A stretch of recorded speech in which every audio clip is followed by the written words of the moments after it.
All right, let's go full flaps. 500. Make a call. Compton traffic, Cirrus 218 Cirrus on final for runway 25 left, Compton. Okay, so it looks like we have 11 knots, 12 knots coming the other way. Good. This is a great opportunity to practice.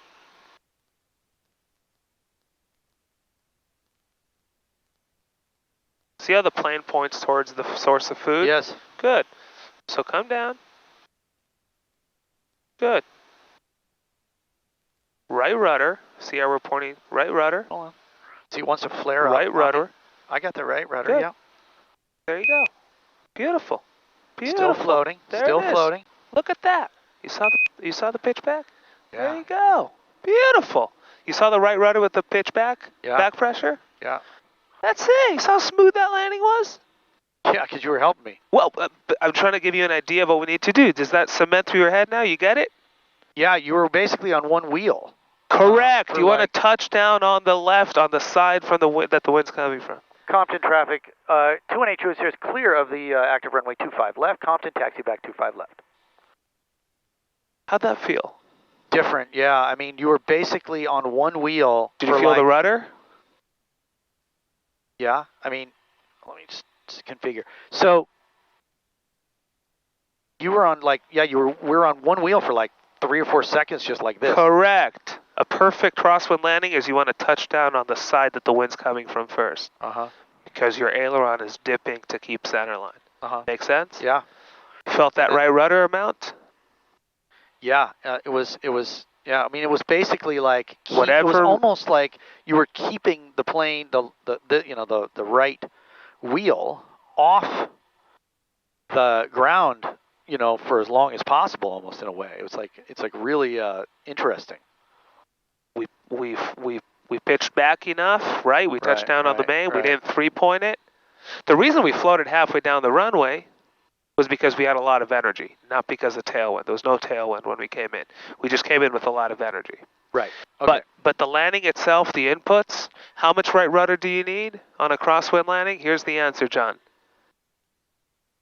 Whatever amount will straighten my plane out. Right. Yep. It's a function of looking out the window and making sure my plane is straight with the extended center line of the runway and not sideways. Yeah. So how much rudder do you need on a crosswind landing? As much as it takes to keep you straight. Good. Now, if you only did rudder and no aileron, you'd be straight, but you'd be off the right or off the left. So how do we maintain straight while being on center line? Opposite aileron. Yeah. Make sense? Yeah. Good. Well, this is look at that. That wind is substantial. It's 12 knots. And it's straight crosswind. And it's direct, so. Correct. That's why it's like, oh, but crosswind.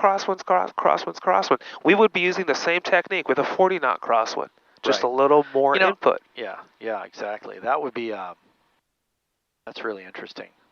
And that's also not, it explains to me why my 180, power off 180 in the short field was so discombobulated. Because you weren't expecting. Because I was focused on doing the short field and the power off 180, getting in the numbers and the whole thing, and not doing enough for the crosswind, and it really... The focus should... Oh, remember the priority list?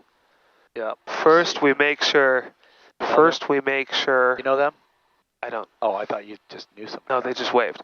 First, we make sure that we could land safely.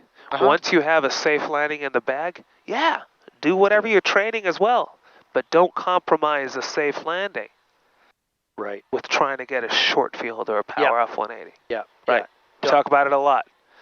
There's priorities. Safety first. Safety. Number one priority is land the plane safely, on center line, and don't 3-point it. Yep.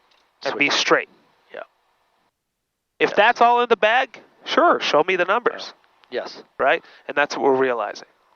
So what did we learn? A good habit is when you're flying into a non-towered, regardless of what the ATIS said, look at the windsock. Yeah, look at the windsock. It's not. That's live information. Yeah, everyone was going the same way. It wasn't like we were deciding, and there's no. Typically, Compton is this way, but that's live information. Yeah, it's real. It's the best. Look at the windsock, and then also look at your input there on short final. Yeah. Gives you a great idea of what's going on. Totally. Make sense? Yeah. Okay, cool.